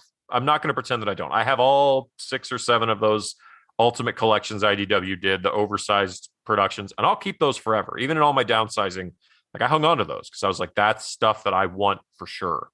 But the later comics leaned into the aesthetics that were brought to the television show, kind of like that first movie. That first movie is blending a whole lot of stuff together. The current IDW comic, I actually think, does a good job finding a middle ground of like, everybody can enjoy this. So as an adaptation, you're right. I think it's more about the personalities of the Turtles, building them as a team and making sure that dynamic is correct. And like we said, this movie gets that. These guys are not horrendously out of character. In fact, they're pretty in character for most of it. And that's the most important part of the Ninja Turtles. And Pizza Power from Coming Out of Our Shells, it's a little bit of a jam. Pizza Power, so if you got to recommend one song from that album, is that where you're going with, Pizza Power? I'm going with Pizza Power, yes. But as far as Teenage Mutant Ninja Turtles 3, I think that does it for our talk. I think we hit the high points there. We try to anyway. There's some good stuff. There's some good stuff in there. I think if you dig in, I think if you're just a fan, you like the dynamic of the Ninja Turtles, I think it's easy enough to kind of sit back and watch this without a whole lot of issue. Andrew, this is episode number 20. Can you believe 20 episodes? 20. Did you think all those years ago, whenever the hell we met, we can never remember, that one day we would sit down and make a podcast episode about Teenage Mutant Ninja Turtles 3? No, I can't say I ever did. Well, I did not either, but I have super enjoyed making this show, making it with you, and I super appreciate everybody that's listening to us. And we have so much planned for the future. We've got some guests that we're working on to come onto our show, people I think you'll be excited about. If there's anybody that you would like to be a guest on our show that you think that would fit in, that you think would be interesting to talk about these movies with, let us know. Who do you want to hear? Who do you want as a guest? You know what? Let them know. Send out a tweet. Say, hey, person, talk to these guys. Help us get the word out there. Andrew, I have a question for you. Uh-oh. Who's the greatest movie critic of all time? Is this a trick question? No, it's one answer. It's the obvious answer. Roger Ebert. It's Roger Ebert. Of course it is. He's my personal favorite. I mean, he's the most famous, prolific for a reason, as far as I am concerned. And not to go off on too huge of a tangent about critics here, but I think the job is often misunderstood or gets misinterpreted or used in bad faith arguments. The point of a critic isn't to tell you this is good and this is bad.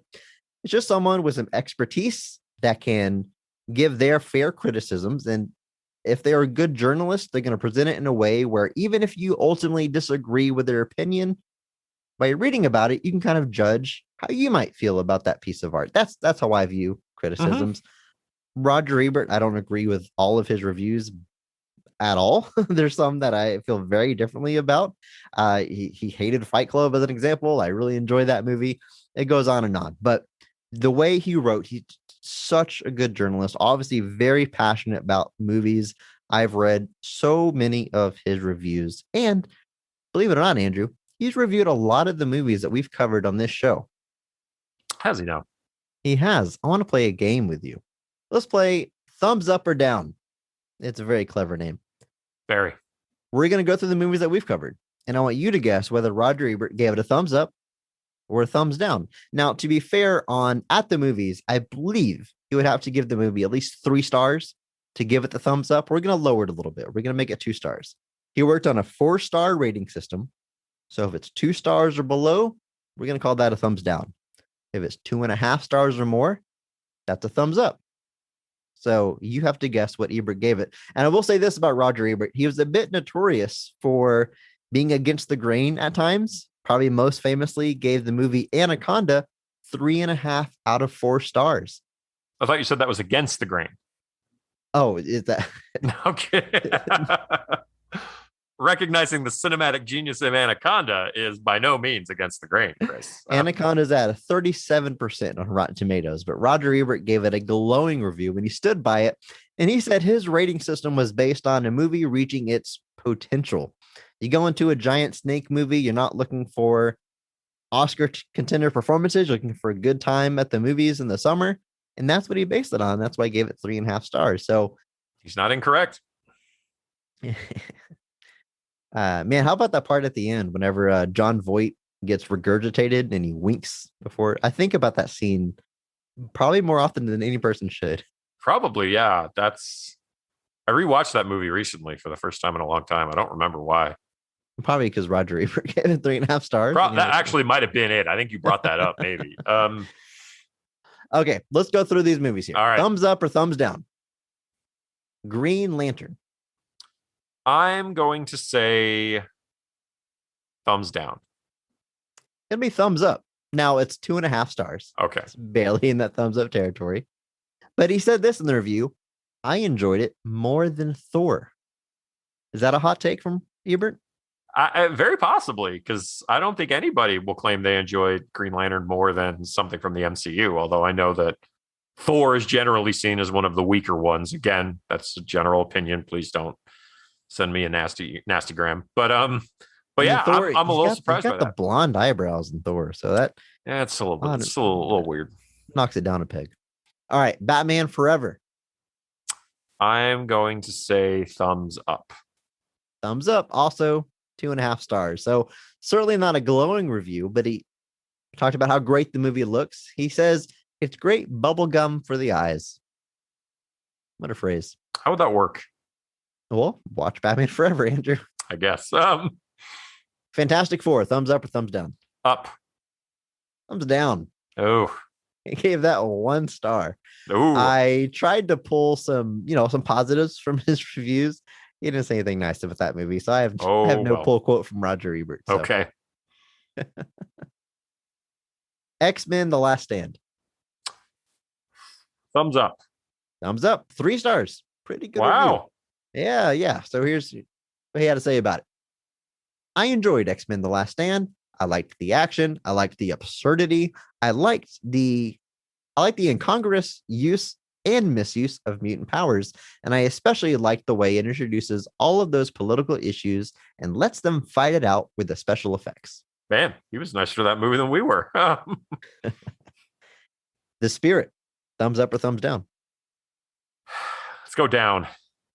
Oh, yeah. 1 star. Okay. All right. I tried to pull positive quotes, but I could not help pulling this one. He says, to call the characters cardboard is to insult a useful packing material. Oh, man. He was the best. All right. Spider-Man 3. Thumbs up or thumbs down? I'm going to go up. Thumbs down. Oh. 2 stars. Now, overall, he really liked the Raimi movies. Spider-Man 2, he says, is the best superhero movie since the original Superman. Very high praise for that movie. And up until the end, he always referenced it as one of his favorites and one of the best superhero movies. But Spider-Man 3 wasn't feeling it. However, he did say this. You know a movie is in trouble when the climactic romantic scene of the entire series is stolen by the waiter, Bruce Campbell. He's not incorrect. I got to be honest. Judge Dredd. I'm going to go down. Yeah, thumbs down, 2 stars. However, you'll appreciate this. He says only Asante, as the rogue judge who frames his brother, holds up under the material. I think you guys share a Mark Strong Award winner. Mark Strong Award winner. Unfortunately, he did not review Ghost Rider. I don't know why. Did not review the sequel either. I'm sure he would have loved it. Yeah, I mean, I can't imagine he'd have been anything less than 3 stars. Batman and Robin. I'm going to go down. Yeah, 2 stars, though. Not the worst review. He has this to say. Among the supporting characters is the faithful old butler, Alfred, who seems to be dying and asks philosophical questions such as, for what is Batman but an attempt to control the chaos that sweeps our world? He referenced the most beautiful scene in the movie. He did. How about X-Men Origins Wolverine? Thumbs up or thumbs down? 3 stars to The Last Stand. This is the very next X-Men movie. I'm going to go down. Yeah, just 2 stars here. and he really doesn't like Wolverine. I'll let you guys read the review if you want, but he has not kind things to say about the character, not Hugh Jackman. His clear annoyance had to have been the misuse of Alpha Flight. That's I'm definitely sure. it. I'm sure that's what it was. And another clever burn. He ends the review by saying this: because we all know that the modern Wolverine has a form of amnesia, it cannot be a spoiler for me to reveal that at the end of X-Men Origins Wolverine, he forgets everything that has happened in the film. Lucky man. Oh man, that's good. That's real good. How about Superman 3? Thumbs up or thumbs down? I'm gonna go down. Thumbs up. Barely. Really?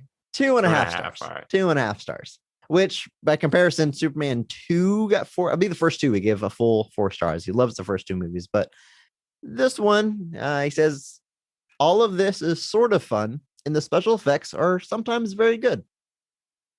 Which I agree. There's Sometimes definitely a scene that made us both scratch our heads. So there is. I still think about that scene. All right. How about Ang Lee's Hulk? Thumbs up or thumbs down? let's go up. Thumbs up. 3 stars. He Wow. gives it a pretty good review. So listen. Oh boy. I love Roger Ebert. Listen to what he says about this movie. Ang Lee's Hulk is the most talkative and thoughtful recent comic book adaptation. It is not so much about a green monster as about 2 wounded adult children of egomaniacs. The movie, okay, he talks about the comic book panel thing, right? Mm-hmm. Here's what he says about it. The movie has an elegant visual strategy.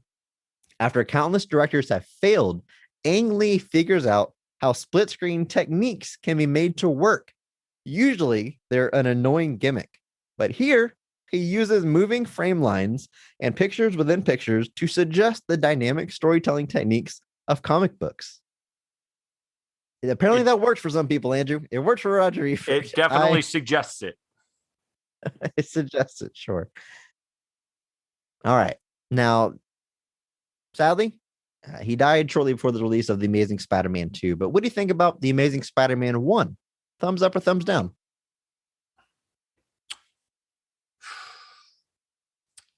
Given his love for the Raimi films, I'm going to hazard a guess and say thumbs down.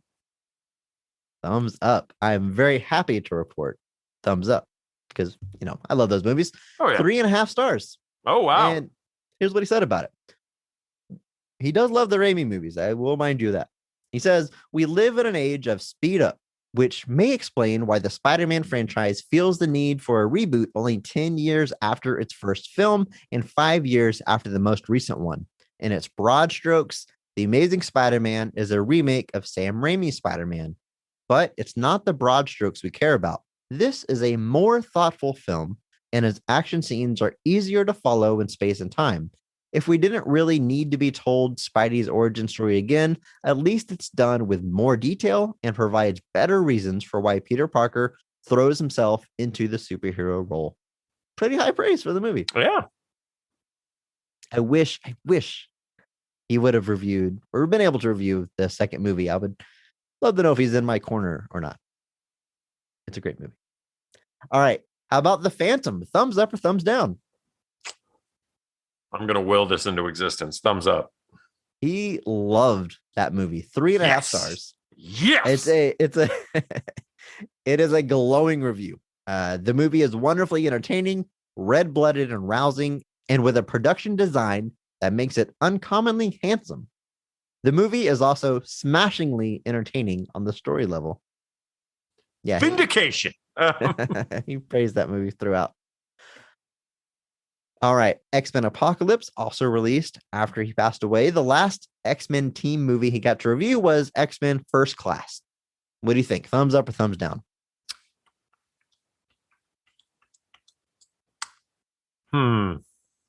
Let's go up. Thumbs up, but not the best review. 2.5 stars. This is a little bit of a backward compliment to the movie. He says, the best acting in X-Men First Class is by President John F. Kennedy, who in his Thanksgiving 1962 message to the nation expresses gratitude for the successful end of the Cuban Missile Crisis while suppressing what he surely must know, that American and Soviet missiles spent a great deal of time flying back and forth while mentally controlled by the awesome powers of mutants. It's very long-winded, sophisticated insult. I was going to say, like, why I love the guy. Effort went into that. Now, Superman 4, he did not review. Safe to say it probably would have been about, but he felt about the third one, or maybe even a little bit lower. Yeah, However, I would imagine it'd be lower, but he's a big fan of those first two movies, a huge fan and friend of Christopher Reeve, and he actually wrote an obituary for Christopher Reeve. If you want to break down in tears, go read that obituary. It's very sweet, very good. I pulled out one paragraph where he speaks about specifically Christopher Reeve's role as Superman. He respectfully does not make the entire thing about Superman. He makes it about the man himself, but he had this to say. He says, Reeve turned out to be perfectly cast as the Man of Steel. After a highly publicized talent search, the producers found the right guy. I wrote in my 1978 review, he is Christopher Reeve. He looks like the Superman in the comic books, but he's also an engaging actor, open and funny in his big love scene with Lois Lane, and then correctly awesome in a showdown with the arch villain Lex Luthor. What more can you say about the man? Yeah. All right. Spawn, thumbs up or thumbs down? Let's go thumbs up. Andrew, it was an emphatic thumbs up. 3.5 stars. He wrote a very positive review for Spawn. What? He says, he frames it very carefully. Basically, the whole review is about how visually it's incredible. The story is run of the mill. That was his take. He says, so the way to view the movie, I think, is to consider the story as the frame, necessary but upstaged by what it contains, which in this case is some of the most impressive effects I've seen. The disciplines blend into one another: animation, makeup, costuming, process shots, morphing. They create a place and a look as specific as the places evoked in such films as Metropolis and Blade Runner. As a visual experience, Spawn is unforgettable. He name dropped Metropolis and Blade Runner when talking about Spawn. Andrew is processing it, guys. Well, folks, we've reached the end. Well, you got it right. You said thumbs up. You gave it a. I did. I didn't think it was going to be that thumbs up. He did not review Fantastic Four: Rise of the Silver Surfer, but he did review Daredevil. Thumbs up or thumbs down from Roger Ebert? Let's go down. Thumbs up. Another pretty good review. 3 stars. Wow. He says, the movie is, in short, your money's worth. Better than we expected, more fun than we deserve. I am getting a little worn out by describing the origin stories and powers of superheroes and their relationship to arch villains, gnashing henchmen, and brave, muscular female pals. This was 2003 when Daredevil came out, and he was getting tired of superhero origin movies. Oh boy. If only he knew. That's basically the tone of the review, though. Is it's kind of run of the mill, but this one's pretty fun. Yeah. He did not review Teenage Mutant Ninja Turtles 3, but he did review the first 2 movies. Teenage Mutant Ninja Turtles 1, thumbs up or thumbs down? Let's go down. Thumbs up by our scale here, 2.5 stars. Not a glowing review. But I thought this was really interesting. This is how he opens the review. He says, anyone unfortunate enough to have a Nintendo device in the house will be familiar with the Teenage Mutant Ninja Turtles, who star in one of the most insidiously addictive Nintendo games. He's got to be talking about the port of the arcade, right? He can't be talking about the NES Teenage Mutant Ninja Turtles game where you swim underwater and defuse bombs and stuff. That can't be what he's talking about here, right? I would hope not, but yeah, God, I don't even know what Turtle games were available in 1990. It's kind of like a begrudging review. He says it's just okay. Like, it's barely positive. So what do you think he thought of TMNT 2? Let's go down then for 2. Down 1 star, and he gets like really personal. He trashes the turtles. He's like, I grew up with Batman and Superman. I feel bad for kids who are stuck with the turtle. So he says some really mean things that I can't repeat on this podcast. Hashtag PP. Thank you. That's it. You did pretty well, Andrew. You got most of those right. So certainly some curveballs in there. Yeah. I didn't think it was going to be that positive for Spawn. Very positive. I'm genuinely perturbed. Andrew, we've got some big shows coming up. We do. In fact, next week, we are diving into the DCEU for the first time. Yep. We are covering Man of Steel. And I'm sure you can guess, it won't be the last DC movie that we cover. You can probably figure out some of the other episodes that we'll be following. So if you enjoy those movies, let us know. Send us an email, bestoftherestpod@gmail.com. Maybe you think Batman versus Superman does not deserve the hate that it sometimes gets. Maybe you think there's a great standout performance in Suicide Squad. We want to know those things. Tell us what your favorite scene is, who your Mark Strong Award winner is. Send us that email. When we cover that movie, we will read your email on the episode. But next week, Man of Steel. Hope you're looking forward to it. Thanks again to Mitch over there at Depressed to Impress. You can find them on twitch.tv or on YouTube. Again, there's links in the description of this episode. And there's Depressed to Impress. It's fun to say, for one, Depressed to Impress. There's a group of them over there. They do a great podcast called Freebie TV. That's all about the newest things on Game Pass. And of course, there's a lot of music focused content on their channel. So if you just want to find some good grooves, some good bops, a lot of Fuser streams, definitely go check it out. Good stuff over there. And of course, remember, maybe not every movie is great, but all movies have greatness. Thank you to Mark Benavides for singing our theme song at NotThatMarkAnthony on Instagram. And thanks to Mitch for providing the music, Depressed to Impress on YouTube. If you enjoy this episode, please share it with a friend and follow us on Twitter at BotRcast. Thank you. Growing up in a glass bowl with camellias, lizards, and tadpoles, it hardly enters your mind that there's something better than this. Let us sleep in a carrot, maybe a seed from the parrot. Believe me when I tell you the word gourmet just don't exist. But piece of power, a flying saucer food delight. Piece of power, oh, that's what makes us feel alright.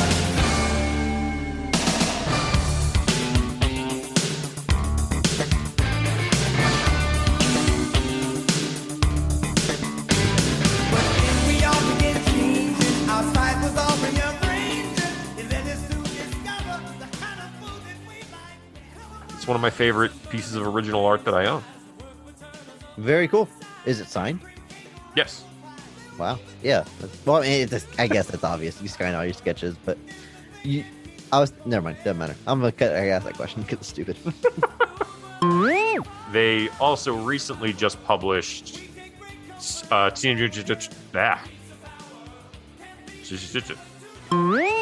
Well, my favorite scene actually comes just a little bit before what you picked as your favorite scene. I'm going to go with when the Fertles. The comedy comes from the juxtaposition of him and the 4 other gentlemen that traveled to the present day, modern day New York, and they're from ancient Japan. So everything, the technology is all brand new to them. They're mystified by the television. I mean, this movie really juices, milks. What's the phrase? What are you trying to say? It milks the...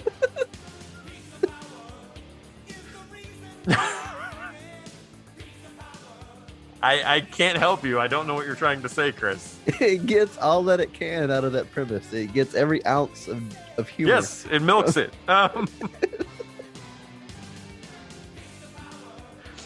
Folks, Chris is broken.